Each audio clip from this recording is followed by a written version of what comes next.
السلام علیکم ورحمۃ اللہ وبرکاتہ۔ پیارے دوستو، آج کی 3 حدیثوں کا میں نے عنوان رکھا ہے جو اکثر ہمارے دوست پوچھتے رہتے ہیں۔ خلافت اور ملوکیت گروپ میں میرے ساتھ رہنے والے تمام دوستوں کو رافضیت اور ناصبیت کا تعارف بہت اچھی طرح سے ہے۔ تقریباً 300-400 بندے ہیں گروپ میں۔ وہ سب کے ان سوالوں میں سے کچھ سوال میں نے چنے ہیں جو کہ انہی 3 حدیثوں کے گرد گھومتے ہیں۔ پہلی حدیث میں نے انتخاب کیا ہے کہ جو اکثر روافظ کو قبول نہیں ہے لیکن آج کے نواسب کو بھی قبول نہیں ہے۔ وہ حدیث یہ ہے کہ نبی علیہ الصلوۃ والسلام نے فرمایا، آپ کی غیبی خبر ہے دلائل نبوہ میں محدثین ان کو لے کر آئے ہیں، الخلافت من بعد الثلاثین سنہ ثم تکون ملک۔ حضرت سفینہ رضی اللہ تعالیٰ عنہ نے یہ حدیث بیان کی اپنے شاگرد سے، جو کہ ان کے شاگرد ان سے کہتے تھے کہ یہ بنو زرقہ جو ہیں، یہ جو معاویہ اینڈ کمپنی، وہ حضرت علی کو خلیفہ راشد نہیں مانتے۔ تو اس پر حضرت سفینہ رضی اللہ تعالیٰ عنہ نے فرمایا کہ میں نے تو خود اپنے نبی سے سنا تھا، میرے نبی نے فرمایا کہ خلافت میرے بعد 30 سال ہوگی، ثم تکون ملکن، اس کے بعد پھر یہ ملوکیت بن جائے گی۔ تو حضرت سفینہ نے کہا کہ اپنے شاگرد سے گن، ابو بکر کے 2 سال، عمر کے 10 سال، عثمان کے 12 سال اور علی کے 6 سال، یہ پورے 30 سال ہو گئے۔ تو ان کے شاگرد نے کہا کہ یہ بنو زرقہ جو ہیں، یہ جو بنو امیہ کی جو خاص ایک گروہ تھا جو کہ بنو زرقہ کہلاتا تھا، وہ تو حضرت علی کو خلیفہ مانتے ہی نہیں ہیں۔ انہوں نے کہا یہ ان کی پیٹھ سے نکلا ہوا جھوٹ ہے۔ تو ایک تو ترک یہ آ گیا۔ دوسرا ترک ہے حضرت نعمان بن بشیر سے، الخلافت من بعد الثلاثون سنہ ثم تکون ملک عدودا۔ نبی علیہ الصلوۃ والسلام نے فرمایا خلافت میرے بعد 30 سال ہوگی، ثم تکون ملک عدودا، اس کے بعد ہو جائے گی کاٹ کھانے والی ملوکیت۔ پھر اس کا ایک اور ترک ہے جس میں حذیفہ بن یمان سے بھی یہ روایت ملتی ہے۔ وہ اکثر نبی علیہ الصلوۃ والسلام سے آنے والے فتن کے بارے میں پوچھا کرتے تھے، تو انہی کے شاگردوں نے ان سے روایت کی ہے، الخلافت من بعد ثلاثون سنہ ثم تکون ملک عادہ، کہ خلافت میرے بعد 30 سال رہے گی، اس کے بعد کاٹ کھانے والی ملوکیت، ظالم بادشاہت اور کاٹ کھانے والی ملوکیت۔ یہ نبی علیہ الصلوۃ والسلام نے وقتاً فوقتاً اپنی غیبی خبروں میں یہ فرمایا۔ تو اہل سنت کا تو یہ اجماع ہے، مذہب اہل سنت میں کوئی ایک بھی محدث محقق مورخ ایسا پیدا نہیں ہوا جو اس حدیث کو نہ مانے، کیونکہ اہل سنت کے ہاں ابو بکر ہوں، عمر ہوں، عثمان ہوں، علی ہوں، یہ خلفۂ راشدین اور مہدیین ہیں۔ ان کو رشد و ہدایت پر خلفاء مانا گیا ہے۔ ابو بکر چونکہ وہ پہلے ہی سابقون الاولون میں سے ہیں اور مکے میں رہ کر انہوں نے اسلام قبول کیا اور ہجرت بھی کی۔ حضرت عمر نے بھی ہجرت کی، حضرت عثمان نے بھی ہجرت کی اور حضرت علی نے بھی ہجرت کی اور سابقون الاولون میں سے ہیں۔ تو اللہ تعالیٰ نے قرآن پاک میں فرما دیا، ان الذین آمنوا وہاجروا وجاہدوا،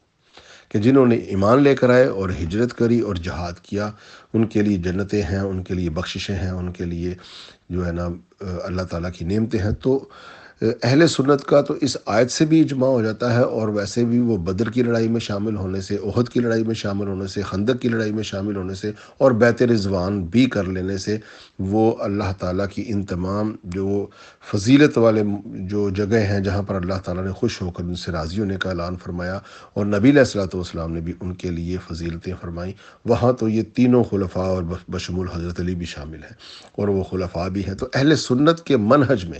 اہل سنت کے مسلک میں اس کے لیے اب کسی روایت کا، کسی حدیث کا، کسی راوی کا پرکھنا کوئی ضروری نہیں ہے، یہ اجماع اہل سنت ہے۔ مذہب اہل سنت میں رہنے کے لیے ابو بکر، عمر، عثمان کو خلیفہ راشدین ماننا ہی پڑے گا۔ جو یہ شخص کہتا ہے نا کہ یہ روایت جھوٹی ہے، وہ ابو بکر، عمر، عثمان و علی ان میں سے کوئی ایک بھی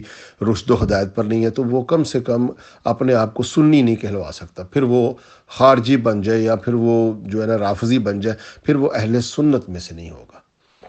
تو لہٰذا اس حدیث کو تو بالاجماع اہل سنت بالکل صحیح قرار دیا جاتا ہے اور یہ مذہب اہل سنت بھی ہے۔ لیکن اہل تشیع اس حدیث کی مخالفت اس لیے کرتے ہیں کیونکہ اہل تشیع کے ہاں ابو بکر، عمر، عثمان تو غاصب ہیں، فاسق ہیں، فاجر ہیں، وہ تو انہیں مانتے ہی نہیں ہیں۔ تو لہٰذا اہل تشیع کی اس حدیث کو نہ ماننا تو سمجھ میں آتا ہے، کیونکہ وہ تو مانتے ہی نہیں ابو بکر، عمر، عثمان کو۔ تو وہ اس حدیث کو کیوں ماننے لگے اور نہ ہی وہ اہل سنت کے منہج کو مانتے ہیں؟ وہ تو ہیں ہی اہل تشیع، ان کا مذہب ہی اہل تشیع ہے۔ لیکن حیرت یہ ہوتی ہے کہ آج کے جو نواسب ہیں، جو فرقہ وہابیہ اور فرقہ دیوبندیہ میں پائے جاتے ہیں، جو کہ ناسبی ہیں، جس طرح غلام مصطفیٰ ظہیر امن پوری ہو گیا، نور پوری ہو گیا، اور ابتسام الہی ظہیر، ہشام الہی ظہیر جیسے ناسبی، تو یہ جو ناسبی ہے نا، وہ بھی ان احادیث کو جب ہم پیش کرتے ہیں نا کہ یہ 30 سال تک تو خلافت راشدہ ہے، اس کے بعد کیا ہے؟ ظالم بادشاہ، تو پہلا ظالم بادشاہ تو معاویہ ہوا۔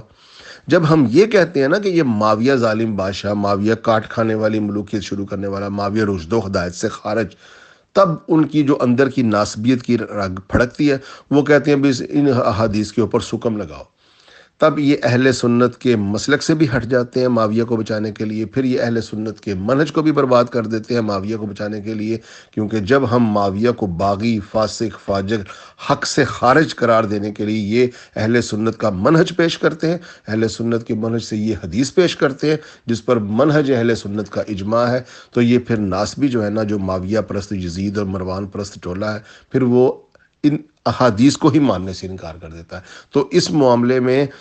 جو ہے نا، یہ ناسبی اور شیعہ ایک جگہ پر کھڑے ہو جاتے ہیں۔ جب ان ناسبیوں نے اہل تشیع کے سامنے ابو بکر، عمر، عثمان کو منوانا ہوتا ہے تو یہی حدیث پڑھ رہے ہوتے ہیں کہ دیکھو نبی علیہ الصلوۃ والسلام کی، شیخ البانی صاحب اس کو دلائل نبوہ میں لے کر آئے، نبی علیہ الصلوۃ والسلام کی نبوت کی دلیل اور غیبی خبروں میں کہ ابو بکر، عمر، عثمان رشد و ہدایت والے خلیفہ ہیں، تو لہٰذا وہاں یہ منوائیں گے، اور جب وہاں سے ہٹیں گے اور جب ہمارے ساتھ گفتگو کریں گے اور ہم کہیں گے کہ بالکل ظالم اور کاٹ کھانے والی بادشاہت شروع ہوئی 30 سال کے بعد اور معاویہ رشد و ہدایت سے خارج ہے، پھر کہیں گے نہیں، اس حدیث میں فلاں حکم ہے، فلاں حکم ہے، تو اس حدیث کو ناسبی جو ہے نا وہ بھی نہیں مانتے اور رافضی بھی نہیں مانتے، کیونکہ ابو بکر، عمر، عثمان کو جو ہے نا وہ رافضی حق پر نہیں مانیں گے، رشد و ہدایت پر نہیں مانیں گے، اور اس سے معاویہ رشد و ہدایت سے خارج ہو جاتا ہے، تو اہل سنت میں وہ نواسب جو اہل بیت کے دشمن ہیں، وہ معاویہ پرست ٹولہ، وہ بھی پھر اس حدیث سے انکار کرنے لگ جاتا ہے۔ تو اس زمرے میں یہ ایک حدیث ایک ایسی ہے کہ جو رافضیوں اور ناسبیوں کے لیے جو ہے نا وہ ایک ہی مقام پر کھڑے ہو جاتے ہیں۔ اس کے بعد ایک حدیث ہے عشرہ مبشرہ۔ اس حدیث میں حضرت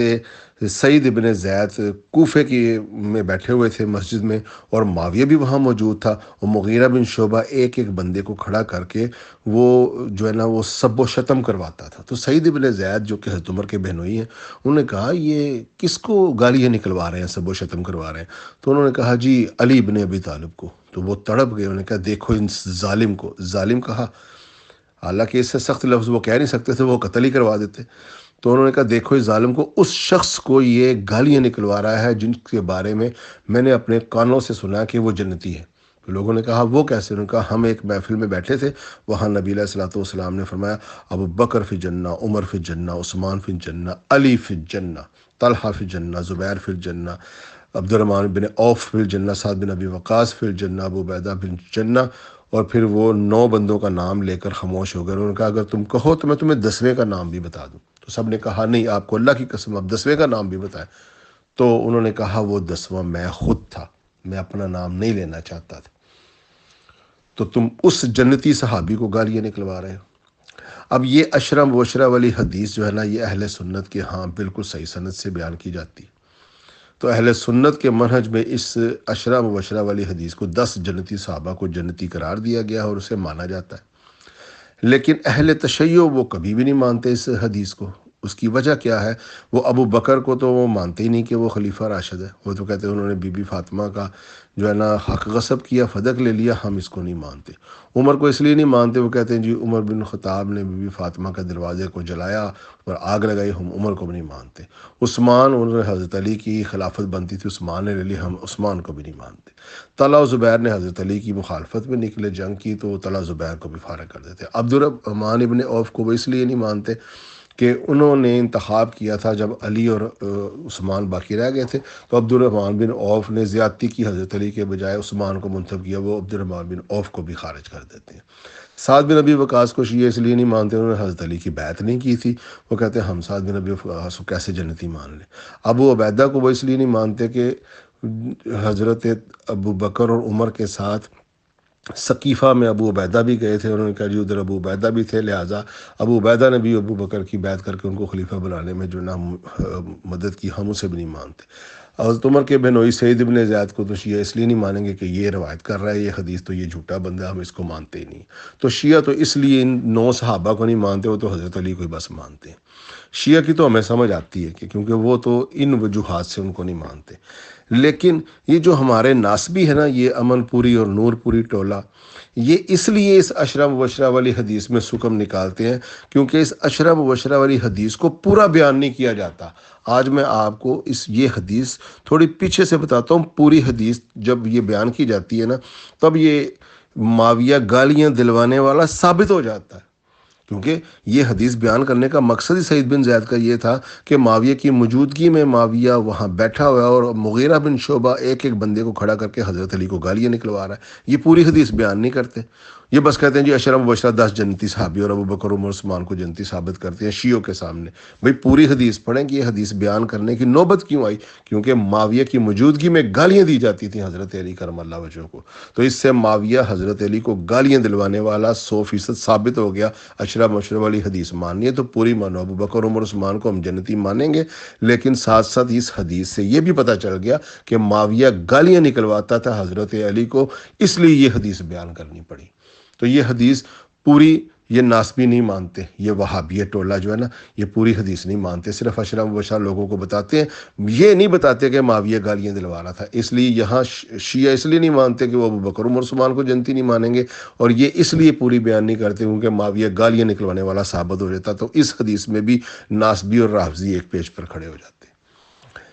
تیسری حدیث ہے کہ حضرت خالد بن ولید حضرت عبد الرحمن بن عوف کو جو ہے نا وہ سختی کرتے تھے نیو مسلمز کے اوپر، خالد بن ولید، تو حضرت عبد الرحمن بن عوف نے ان کو روکا، تو خالد بن ولید عبد الرحمن بن عوف کو جو ہے نا سب و شتم کرنے لگے، گالیاں دینے لگے۔ تو نبی علیہ الصلوۃ والسلام تک یہ بات پہنچی، تو نبی علیہ الصلوۃ والسلام اپنے خیمے سے باہر آئے اور کہا خالد تم میرے صحابہ کو گالی مت دو، یا خالد لا تسب الصحابی، یا خالد اے خالد تم میرے صحابہ کو گالی مت دو، تم میں سے کوئی اب احد پہاڑ کے برابر سونا اللہ کے راستے میں دے، میرے صحابی کا ایک مٹھ جو کے برابر بھی نہیں، یعنی کہ یہ میرا صحابی عبد الرحمن بن عوف ایک مٹھ جو ہے نا اللہ کے راستے میں خیرات کر دے، اور تم احد پہاڑ کے برابر سونا اللہ کے راستے میں خیرات کرو، پھر بھی اس کے ثواب کو نہیں پہنچ سکتے۔ یہ کیوں نبی علیہ الصلوۃ والسلام نے کہا؟ خالد بھی تو صحابی ہو گیا، لیکن نبی علیہ الصلوۃ والسلام نے صحابہ ان کو کہا ہے کہ جنہوں نے مکئی زندگی میں سختیاں برداشت کی، اپنا گھر بار چھوڑ کر ہجرت کر گئے مدینے کی طرف، پھر موت کی آنکھوں میں آنکھیں ڈال کے بدر لڑی، احد لڑی، خندق لڑی، اور پھر موت کی بیعت کر کے بیعت رضوان کی، یہ ہے میرے صحابہ جنہوں نے سختیاں برداشت کی، جنہوں نے صحبتیں برداشت کی، جنہوں نے جو ہے نا جنگیں لڑیں۔ اب تم بیعت رضوان کے بعد مسلمان ہوئے، جب کہ اسلام میں ثانیہ تھی، اب تم میرے ان صحابہ کے ساتھ تم گالی گلوچ کرو گے؟ لا تسب الاصحابی، یہ ہمیں آدھی بات بتاتے ہیں، لا تسب الاصحابی، جی صحابہ کو گالی مت دو، ٹھیک ہے ہم صحابہ کو کبھی گالی نہیں دیں گے، بلکہ عام انسان کو بھی گالی دینا فسق ہے، لیکن یہاں تو نبی علیہ الصلوۃ والسلام نے یہ بات خالد بن ولید کو کہی ہے، تو کیا خالد بن ولید یہ نہیں کہہ سکتا تھا یا رسول اللہ میں بھی صحابی ہوں؟ اور یہاں یہ معاویہ کو صحابیت کی اور یزید کے ابے کو صحابی کھینچ کر بنا رہے ہیں۔ نبی علیہ الصلوۃ والسلام نے خالد بن ولید کو عبد الرحمن بن عوف کے مقابلے میں خارج کر دیا صحابیت سے، تو علی کے مقابلے میں جب معاویہ آئے گا تو پھر اس کی کیا اوقات رہ جائے گی علی کے مقابلے میں معاویہ کی؟ کہتے ہیں جی دونوں صحابی ہیں۔ خالد بن ولید کو خارج کیا اللہ کے نبی نے، خالد تم میرے صحابی کو مت گالی دو عبد الرحمن بن عوف کے مقابلے میں، تو خالد بن ولید تو معاویہ سے کئی درجے افضل ہیں، انہوں نے بیعت رضوان کے بعد اسلام قبول کیا، معاویہ نے تو فتح مکہ ہو گیا، کوئی بھاگنے کا راستہ نہیں بچا، تو ان طلقاء کو جو ہے صرف معاف کیا گیا تو انہوں نے اسلام قبول کر لیا مؤلفۃ القلوب کے تحت۔ تو لہٰذا یہ جو حدیث ہے نا لا تسب الاصحابی، حالی بیان کرتے ہیں، یہ نہیں بیان کرتے کہ اللہ کے نبی نے اس کے سیاق و سباق کیا تھے، یہ بھی معاویہ کی مخالفت میں جاتی ہے۔ اب یہ جو ہے نا ناسبی پارٹی جو کہ فرقہ وہابیہ جو کہ یہ بیان کرتے ہوئے جو ہے نا یہ صحیح پوری بات نہیں بتاتے، تو اسی طرح رافضی جو ہے نا وہ تو خالد بن ولید کو مانتے ہی نہیں، تو لہذا وہ تو کہتے ہیں کہ صحابی ہے جو بھی ہے اس کی تو کوئی حیثیت نہیں ہے۔ تو لہٰذا اس معاملے میں بھی یہ ناسبی اور رافضی ایک پیج پر اکٹھے ہو جاتے ہیں۔ یہ امن پوری اینڈ کمپنی جو ہے نا، یہ بھی پھر شیعوں کے ساتھ ہی مل جاتی ہیں، کیونکہ یہ بھی پوری روایت نہیں بیان کرتے کہ خالد بن ولید نے گالیاں دیں تو نبی علیہ الصلوۃ والسلام نے خالد بن ولید سے کہا خالد تم میرے صحابہ کو گالی مت دو۔ خالد بن ولید عبد الرحمن کو گالی نہیں دے سکتا، تو کیا معاویہ کو لائسنس مل گیا وہ حضرت علی کے اوپر جو ہے نا وہ گالیاں دیتا تھا؟ اور یہی الفاظ حضرت علی کے اوپر معاویہ نے جا کر سعد بن ابی وقاص سے کہے ماما نہ کا سب ابی تراب۔ یہاں بھی اللہ کے نبی نے کہا لا تسبوا الاصحاب، یہاں بھی سب کا لفظ استعمال کیا۔ جب کوئی گالی نہیں دے رہا تھا خالد بن سعد بن ابی وقاص، تو معاویہ نے جا کے کہا ماما نہ کا سب ابی تراب، مسلم شریف 6220 نمبر روایت میں موجود ہے۔ اور وہاں سب کا معنی بدلتے ہیں، سب کا معنی ہوتا ہے جی سیاسی تنقید۔ خود کہتے ہو لا تسبوا الاصحابی، خود کہتے ہو لا تسبوا الاموات، خود کہتے ہو من سب نبی فاقتلوہ، سب ہر جگہ پر استعمال ہوتا ہے۔ تو صحابی کو گالی دینا فسق، فوت شدگان کو سب کرنا حرام، اور نبی کو کوئی سب کرے تو دار اسلام سے خارج۔ تو علی کو معاویہ سب کرے تو اس کو تم معنی بدل دیتے ہو۔ تو لہٰذا یہ بھی بات سن لیں کہ حضرت علی کرم اللہ وجہہ کو معاویہ نے نہ صرف سب و شتم کروایا بلکہ قتال بھی کیا۔ تو نبی علیہ الصلوۃ والسلام کی یہ حدیث سب بھول گئے، اور اللہ کے نبی نے فرمایا تھا غدیر کے موقع پر انی تارک فیکم الثقلین کتاب اللہ و اطرۃ اہل بیتی اذکرکم اللہ اہل البیت اذکرکم اللہ اہل البیت اذکرکم اللہ اہل البیت۔ 3 مرتبہ اللہ کے نبی نے فرمایا کہ میں دنیا سے جا رہا ہوں، اللہ کی کتاب چھوڑے جا رہا ہوں، اللہ کی کتاب میں ہدایت ہے، نور ہے، اللہ کی کتاب کو تھامے رکھنا، اور میں تمہیں اپنے گھر والوں کے بارے میں اللہ سے ڈراتا ہوں، کیونکہ اللہ نے آپ کو دکھا دیا تھا کہ حسن و حسین اور فاطمہ اور علی کے ساتھ بہت زیادتیاں ہونی ہیں، لوگوں نے ان کو قتل کرنا ہے۔ تو اللہ کے نبی علیہ الصلوۃ والسلام نے حجت تمام کرتے ہوئے کہا کہ میں تمہیں اپنے گھر والوں کے بارے میں اللہ سے ڈراتا ہوں۔ تو کیا یہ امت ڈر گئی اپنے نبی کی یہ نصیحت سن کے؟ کہتے ہیں جی وہ قرآن کو کہا تھا اور اہل بیت کو نہیں کہا تھا کہ ہدایت کے لیے پکڑنا، بھی اہل بیت کے لیے یہ کہا تھا کہ ان کے اچھا سلوک کرنا، تو اچھا سلوک بھی کیا۔ اس امت نے حسن کو قتل کیا، زہر دیا، حسین کو رفقا سمیت قتل کیا، اور علی کے ساتھ جنگیں لڑی اس امت نے۔ اما عائشہ، طلحہ، زبیر، معاویہ بن سفیان، عمر بن عاص، مغیرہ بن شعبہ، ولید بن عقبہ، سمرہ بن، سب نے حضرت علی کے ساتھ جنگیں لڑی اور تلواروں کے ساتھ آئے حضرت علی سے قتال کرتے رہے، اور حسن و حسین بھی اس فوج میں ہوتے تھے۔ پھر حسن سے انہوں نے حکومت چھینی اور ان کو زہر دے دیا، اور حسین اور ان کے رفقا سمیت 72 نفوس کو قتل کیا، اور اس میں 18 حضرت فاطمہ کی اولاد کے افراد شامل تھے جنہوں نے کربلا میں شہادت پائی۔ تو اس امت نے نبی کی اولاد کے ساتھ یہ سلوک کیا۔ تو لہٰذا نبی علیہ الصلوۃ والسلام کی آدھی حدیثیں ہمیں بتاتے ہیں، پوری حدیث یہ نہیں بتاتے، نہ خلافت میں بعد صلاح سن والی پوری بات بتاتے ہیں کہ معاویہ اس سے رشد و ہدایت سے خارج ہو جاتا ہے۔ اگر سنی ہونا تو پھر اس حدیث پر عمل کرو، معاویہ رشد و ہدایت سے خارج۔ اور اگر لا تسبوا الاصحابی والی بات کرنی ہے تو پھر معاویہ سب کر رہا تھا، پھر معاویہ کی اوقات خالد بن ولید سے بہت نیچے ہے، تو پھر معاویہ جو ہے نا حضرت علی کو گالیاں نکلواتا تھا، یہ ثابت ہو گیا۔ اور اشرف بشرا والی حدیث میں بھی معاویہ گالیاں نکلوا رہا تھا، یہ ثابت ہو گیا۔ اور بھی بہت کچھ ثابت ہے، وقت کی کمی کی پیش نظر پھر گفتگو لمبی نہ ہو جائے، اس لیے میں اس کا اختتام اسی بات پر کرتا ہوں کہ حضرت علی، حسن، حسین، ان کے مقابلے میں جو بھی آئے، نبی علیہ الصلوۃ والسلام نے کہا تھا انا سلم لمن سالمت و حرب لمن حاربت، میری صلح ہے ان کے ساتھ جن کی صلح تمہارے ساتھ، میری جنگ ہے ان کے ساتھ جن کی جنگ ہے تمہارے ساتھ۔ تو علی کے ساتھ جنگ کر کے نبی کے ساتھ جنگ کرنے کے مترادف ہے۔ وہ جو کوئی بھی ہو، انہوں نے نبی سے جنگ کی ہے، تو اللہ تعالیٰ نے قرآن میں فرما دیا جنہوں نے اللہ اور اس کے رسول کو تکلیف دی۔ جب علی، حسن، حسین جنگیں لڑ رہے تھے نا، تو نبی علیہ الصلوۃ والسلام بہت تکلیف میں تھے عالم برزخ میں۔ تو نبی علیہ الصلوۃ والسلام کو جس نے تکلیف دی تو اللہ نے قرآن میں فرما دیا ان الذین یؤذون اللہ ورسولہ لعنہم اللہ فی الدنیا والآخرہ واعد لہم عذاب مہین۔ جس نے اللہ اور اس کے رسول کو تکلیف پہنچائی، دنیا میں اس کے اوپر لعنت ہے، اور آخرت پر بھی اس کے اوپر لعنت ہے، اور اس کے لیے ایک ذلیل کر دینے والا عذاب بھی اللہ نے تیار کر رکھا ہے۔ وَلِيَعُوذُ بِاللَّهِ۔